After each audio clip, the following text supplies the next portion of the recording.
Hi guys. So it's Aisha, CEO of BAE Financial Solutions, and tonight we are going to talk about suicide awareness. September is Suicide Awareness Month, and tonight I bring to you Miss Alicia Williams, LCSW, founder and fashion stylist of Theranista Wellness. We're going to discuss, different reasons people commit suicide. If you guys have any questions, feel free to ask her. Tonight's topic is I'm so glad that you exist. I am now about to bring Miss Alicia on. Hi, Alicia. Hey. Okay, so we're gonna jump right into it with our questions. I just introduced everyone to Miss Alicia. Do you want to add on to the Theranista and you being a therapist as well as a fashion designer and everything else? So it's definitely two of my favorite things, right? So I always tell people, my concept for the Theranista is when you look good, you feel good. And when you feel good, you look good. And I got into therapy and I got into social work because that was what I felt like was my overall purpose. I tell people I feel like I've been a social worker all my life. But when it came down to fashion, it was something that I was told to do. Like God was like, okay, this is where I'm pulling you. And it's probably one of my because I can do therapy. Like it's what I've been doing my whole life. It's what I'm educated. Like that's what I.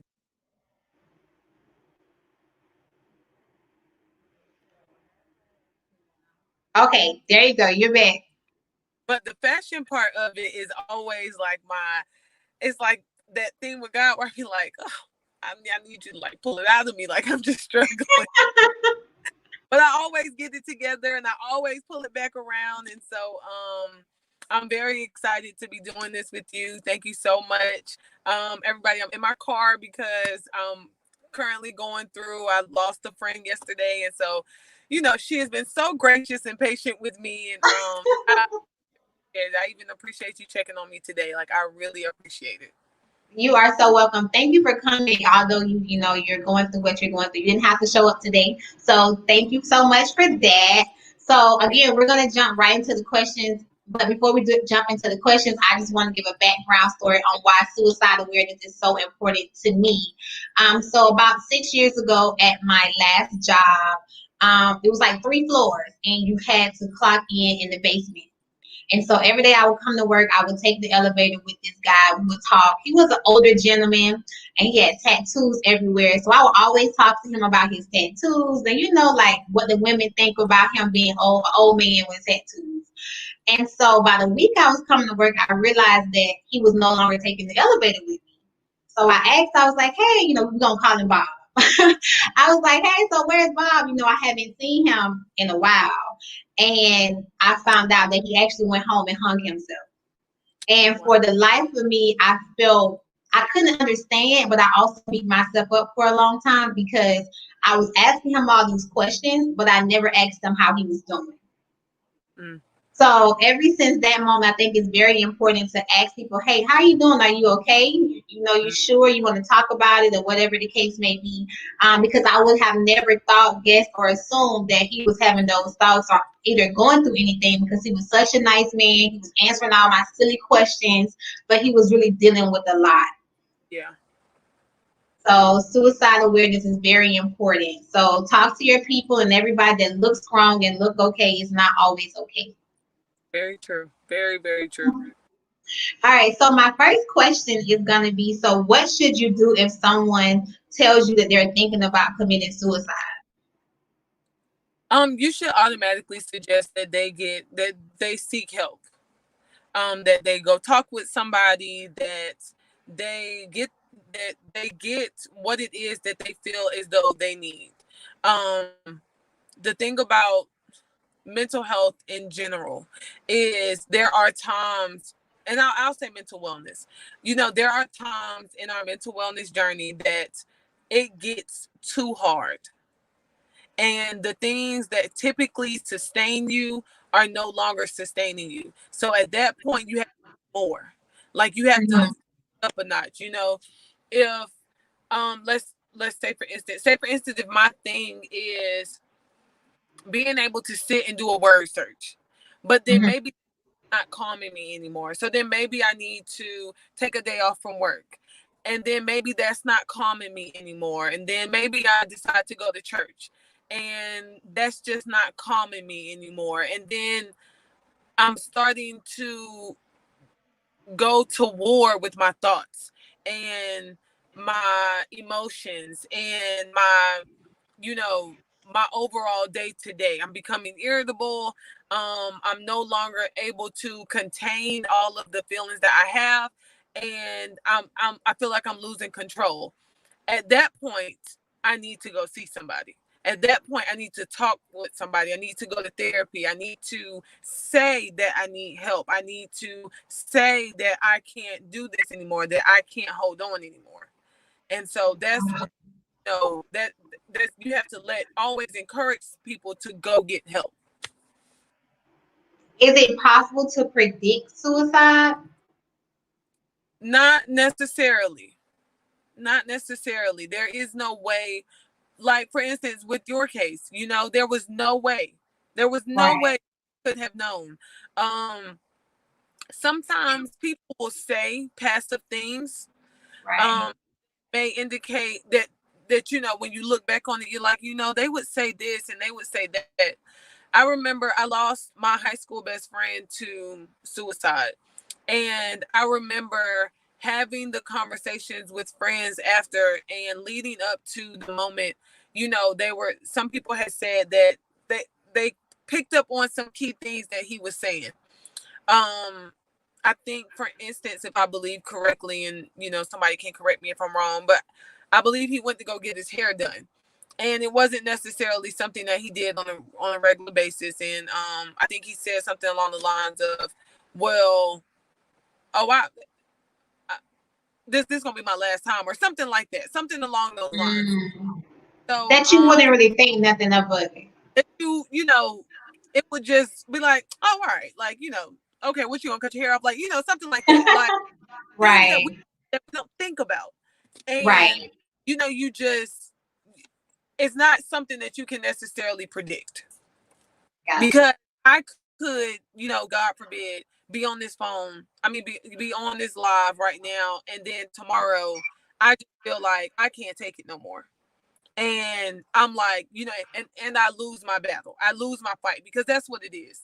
It's, you've lost the fight to yourself. I lost a coworker to suicide, and so, you know, you just never know. You never know who is going to do what. Wow.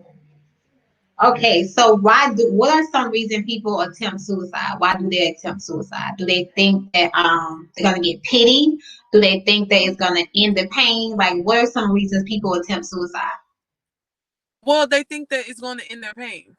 They think that you know, they in to them, life has become too much. Life has become overwhelming. They're battling with, you know, anxious thoughts, racing thoughts.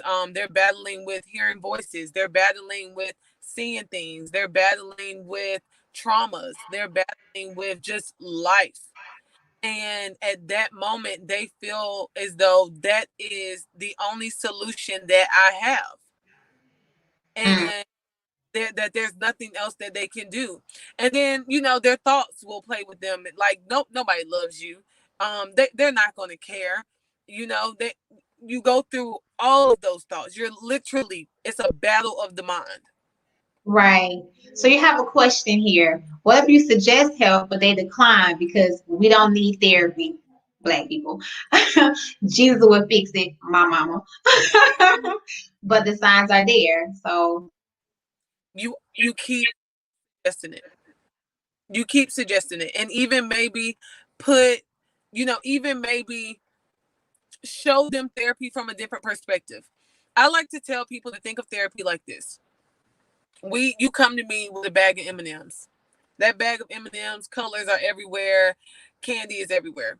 I am basically helping you put the red with the red, the blue with the blue, the green with the green, the brown with the brown.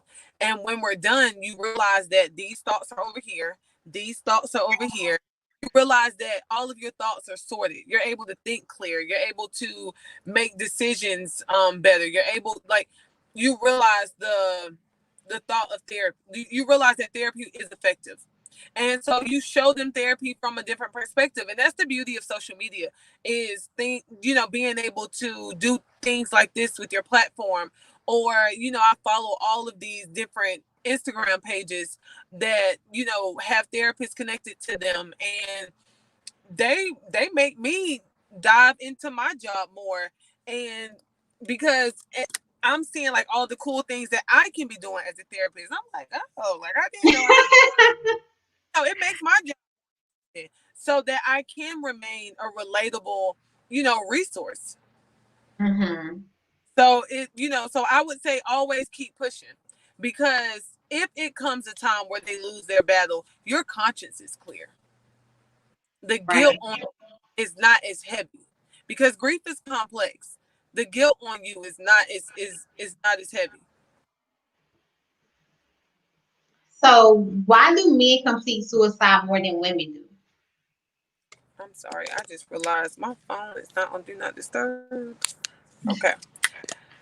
So that is actually a brand new statistic. I did not know that. And I did not know that. So I will say, as a therapist, that I believe that men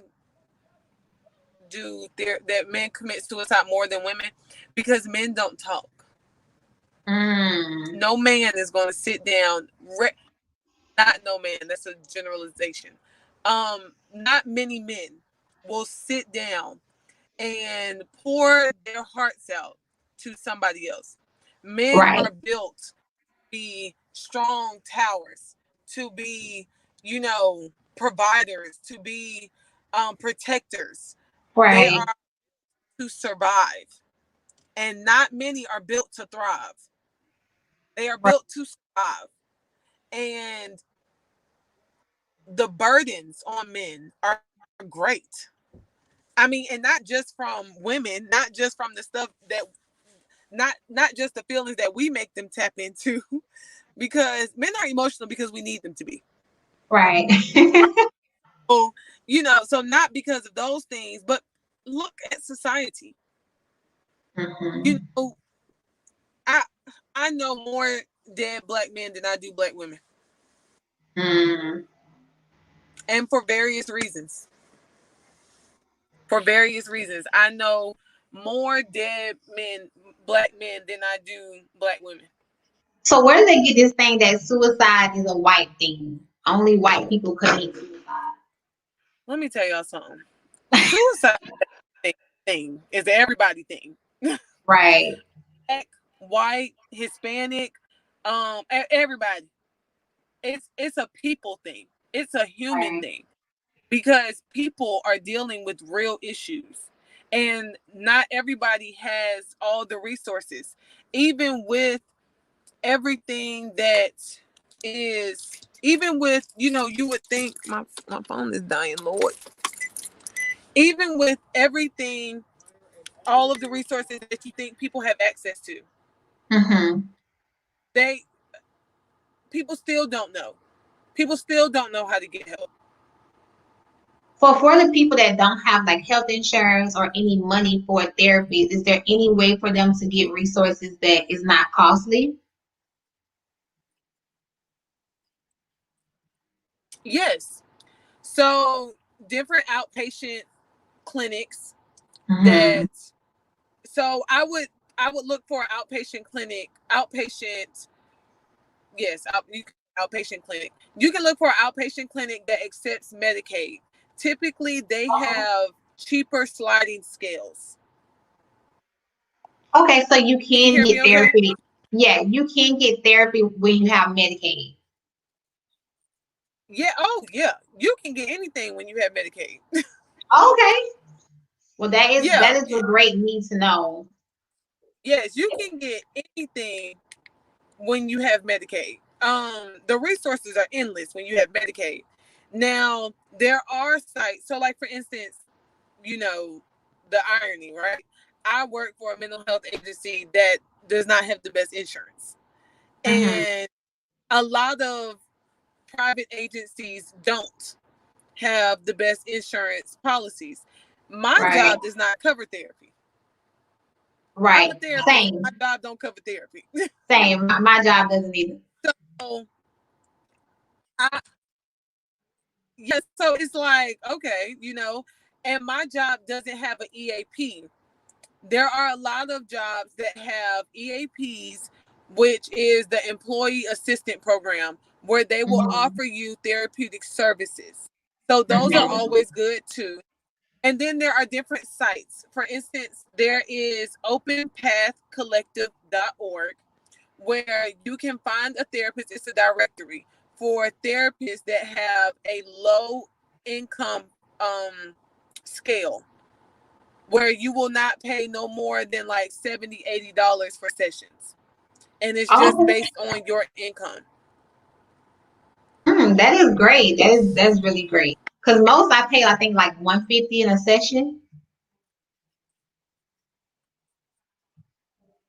$150 a session? Yeah.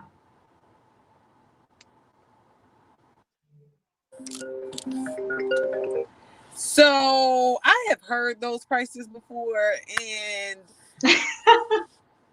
I think for those type of agencies, it's much more private. Gotcha. It's much more private. So you go into the more private, they become more self-pay. That's, you know, that's more on a much more private scale. But I like to tell people, look for like those outpatient clinics that are like community based, and they have they accept just all types of therapy. Those are their price scale is better for the person. Okay, so my next question is, so what age? Like, what age do people normally like fall into depression? Is there something like teenager and younger kids cannot become depressed? Is it good to talk to the younger kids about suicide and things like that? Oh yes, most definitely. Most definitely. I remember responding to a crisis of a little girl who was 5 years old saying that she wanted to commit suicide. Oh, wow. And my question to the family was, how does she know what that is? And because somebody either committed suicide in front of her, or she walked in on it, or something like that. Like somebody important in her life had committed suicide, and she was hearing the conversations and realizing that this person was no longer there. And, you know, her young mind grabbed hold of the sadness of the situation. Got it.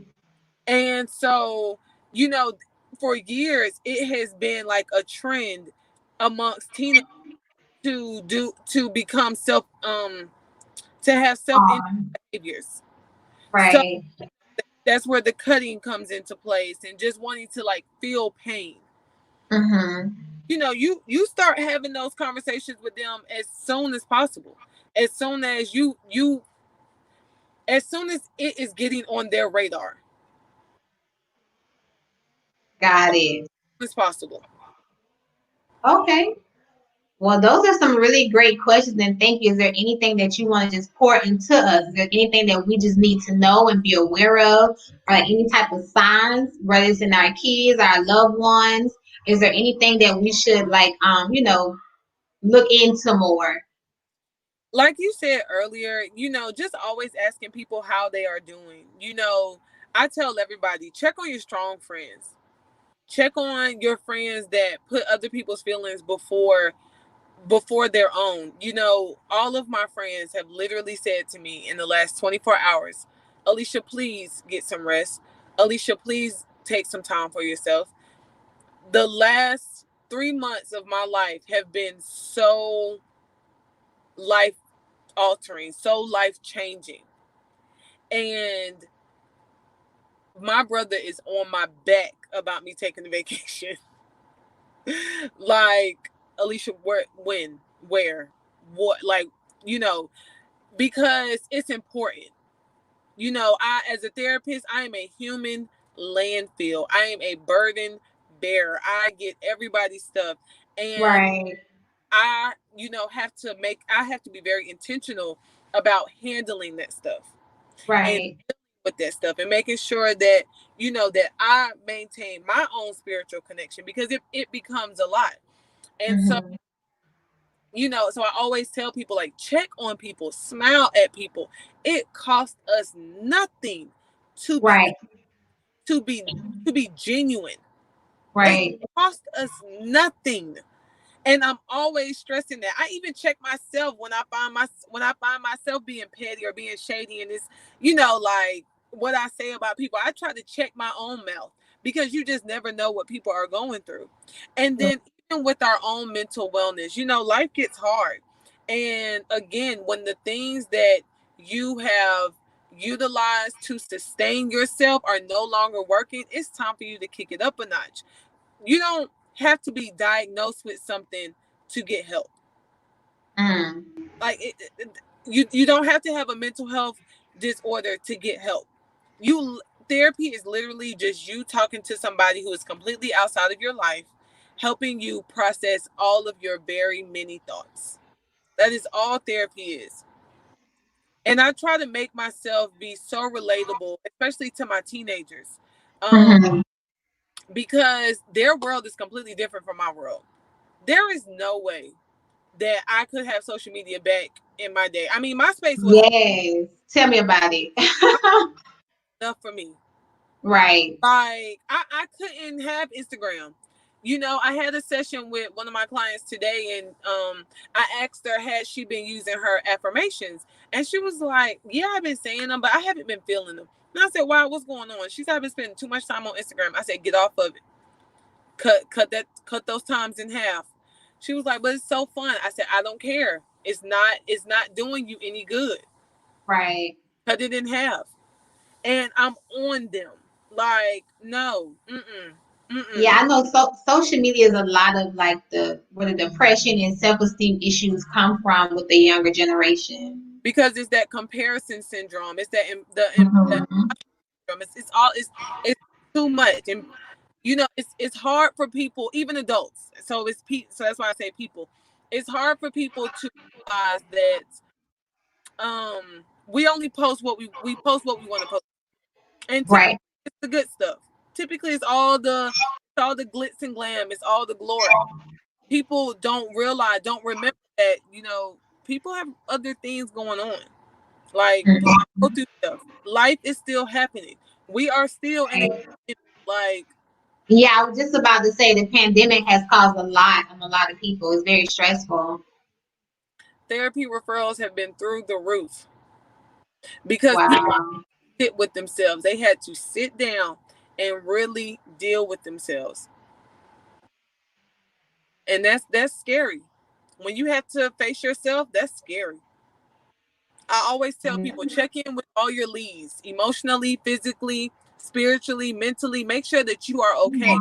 I I remember like that. yeah, because it. Let me tell you something. I remember when I did it at the beginning of the pandemic. I barely got through the first one, and I was crying, having my Wow. own self, you know. And you have to do check-ins. I try to do a check-in about every quarter. I was joking with one of my directors. We were having like a little therapy session, and I said, you know, my life just falls apart every 3 months. I need to just, you know, screw some tighten some screws and just, you know, make sure everything's okay, you know, just about every 3 months. Every 3 months. But it's really true when people say it's okay to not be okay. Like Mm-hmm. it's okay to like be in that moment and Yep. grieve if you have to and things like that. Like it's okay. And that's hard for strong people. I remember Mm. who was killed last year, and a lady said to me, she asked me how I was doing, and I gave her an answer, and she said, "You know, it's okay to tell me you're not okay." Mm. And I was like, "I'm not." I said, "I'm not okay." People have asked me in the last 2 days, well, in the last 2 days, Alicia, how are you? It depends on the moment that the person asks.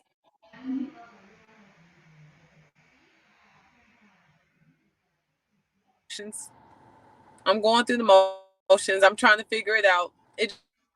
And that's how I function in my life, because I am the strong friend. So I have to be intentional about being honest when I'm okay and when I'm not okay. Right. Well, your friends are blessed to have you. They are definitely blessed. Kiara, I'm not taking your best friend. So I seen it, right? So y'all excuse my best friend when she's blowing up y'all stuff. I've been with her since we were 11, and she done been like that. Honest, but I seen it, but it was in the midst of everything. I didn't even get to repost the flyer. And please have me come back when my life is not as Listen, right now I'm just grateful because I don't know if I would have been strong enough to show up today. So you are definitely the strong friend, and I'm so grateful. Well, I'm thank you. so grateful. I want to keep pushing it back, and I'm like, I gave my commitment, and yesterday, I was like, but I got this live, and I had class, and I was like, what, cancel class, and just text the girl and let her know that like you can't do it today. It took me forever to text you. I'm glad you did, though. Text you, and I was like, okay, Alicia, you practice what you preach, Right. and I that is, as a therapist, it is, it's hard because, like you said, Right. strong friend, I'm the person that shows up and I'm all over the place, and so I've been having to just be very intentional about what I'm doing and saying, and all of that. So Well, I thank you. back and forth with Kiara, and I briefly like had gotten on. I was like, why do I have all these notifications? And I seen it was her. I said, you know what, just I deal with it later. Yeah, she's a mess. So we're gonna close up tonight, but before we close out, if you can just provide those resources in the hotline, if in a crisis or if you know someone that's going through it, just provide them that information. Rather you just text it to them, whether you write it down and slide it up under the door. But check on your strong friends, and not even just your strong friends, the people that's always saying like I'm gonna kill myself and never do it. Still, check in on them because one day they may just actually do it. So, Alicia, if you can please just provide those resources again before we close tonight. So there is openpathcollective.org, and that is for people with no or minimum insurance. Then there is psychologytoday.com, which is a directory for therapists. There is also therapyforblackgirls.com, and Dr. Joy is out of Atlanta. She has a directory on her site, and she also has a podcast that is really good. I listen to it from time to time. And then just literally just Google your like therapist in your area. For those that don't have insurance or have minimum insurance, looking for your more community based agencies are better. Like their sliding scale is a little better because when you go into more private practice, those prices are much higher, and some people can't afford that. And hey, Yeah, I couldn't I afford it get it. all.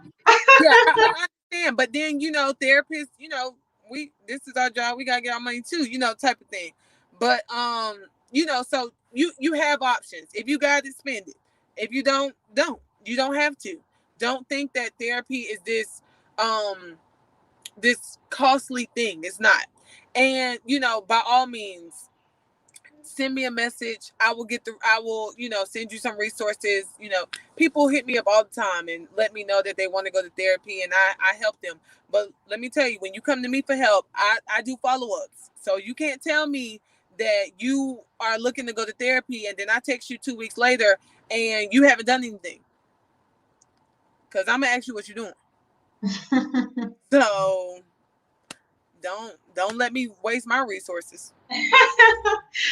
Alrighty, guys. So we're gonna call it a night. And again, it's okay not to be okay. Just never, ever, ever give up.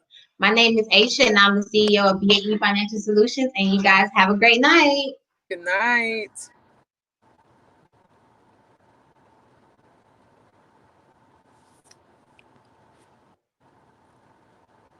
Yeah. Mm-hmm.